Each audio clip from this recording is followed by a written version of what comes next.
what all the great mystical philosophers have been trying to get through to us is that without being grounded in this deep body-soul intelligence, our seduction by the mind will be so devastating that it will imprison us in the ego, and we will spread that infection to all of our relationships and eventually to the cultural systems and social systems that we create out of it. And now we have reached the moment in which all of that has become terminal. It's a cancer, which this vision that Philip is trying to bring through in this book is the radiant chemotherapy of the mother to give us a new way through. So let's do this practice. Let's do the exercise. Staying in the head, just to finish that analogy of the astronaut, staying in the head is staying in orbit, never coming home. And you go around and around and around and around. And you get to the point where you don't even know where home is any longer. Home is in the body. Home is your being. And when I say your being, I'd hate for anyone to think I meant what's inside your skin, because we only exist through relationship. So your being, when you arrive and feel yourself to be completely present, all that you are feeling is your being. That pulse of life in this present moment and all that it embraces is your being. The exercise. The question is, what does it mean to integrate? We're so good at gathering perspectives and stockpiling our ideas and rearranging the constructs and the duplicates we have of the world. What does it mean to integrate? So if you sit sort of upright in your chair and truly feel the weight of your body, the weight of your arms, the weight of your legs, the weight of your shoulders.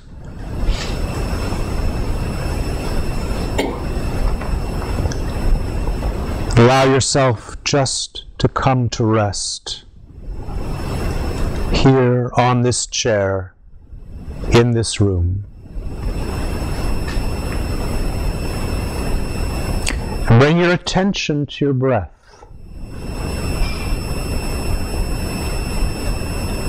And track its passage into the body and out.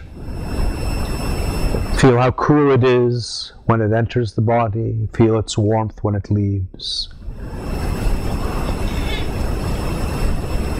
And see if you can relax deeply enough that the in-breath travels with ease down to the pelvic floor. The pelvic floor opens to receive the breath and releases on the exhalation.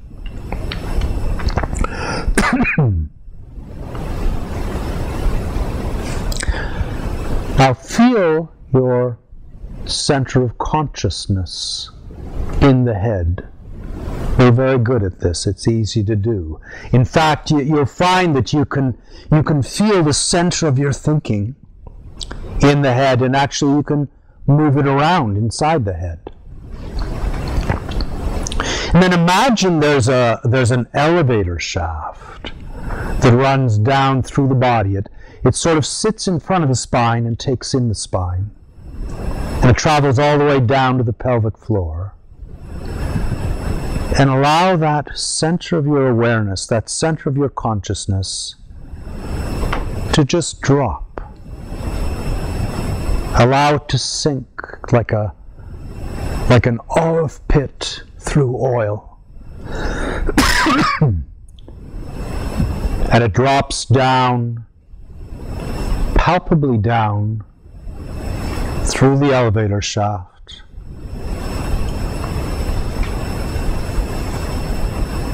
down, down, until it comes to rest on the pelvic floor. When you come to rest on the pelvic floor, you've come home. If you find that center of your awareness gets stuck on the way down or runs into, it stalls out, you have just discovered a treasure, because you have disclosed a little shadow in the body. You've disclosed a little block. And if you give it the warmth of your love, it will soften, and then that elevator, that center of your awareness, can continue its descent.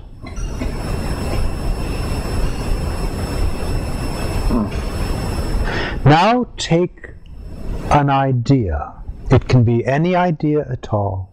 It can be the rose is yellow. It can be fire is hot, whatever. And feel that idea in your head, and feel the quality of it and the clarity of it.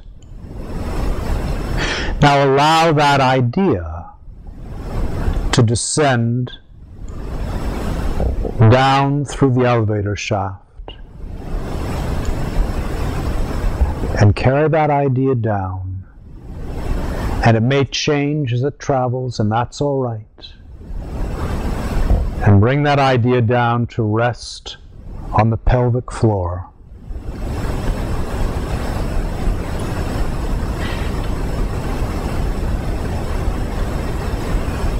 And notice any difference in the quality of that idea.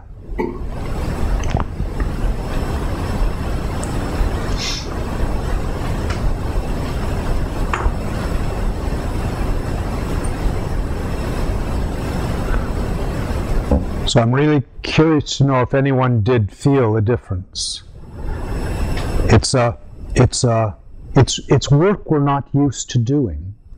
Well, I felt a difference. The red is so much juicier. Yes. And you're so much more primordially in connection with that red. The red becomes erotic. Yes. And you're having a relationship with the red. You're not just saying it is red. You are redding out inside yourself.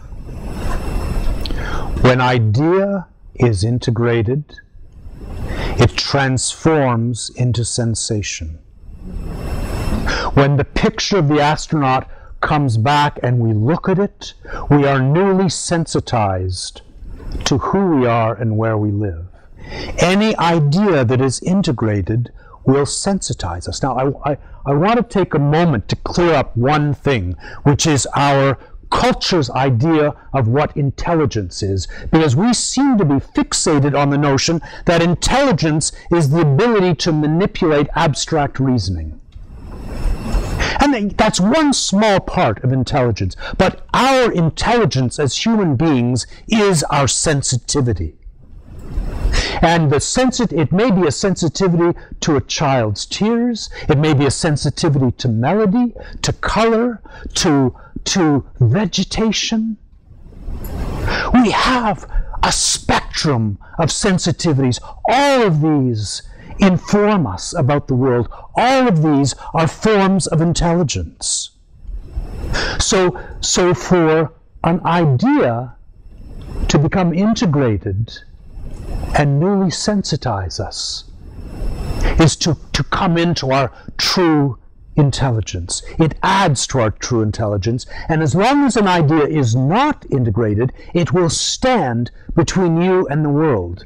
Because if I know that pillar is made of concrete, I don't have to pay attention to it. I don't have to notice anything about it. I know, yeah, that's concrete. I know this is a rug. I don't have to pay any attention to it. I've labeled it. I've put it, in its category where it belongs, and I've killed it. It is lifeless. And now we must have dessert.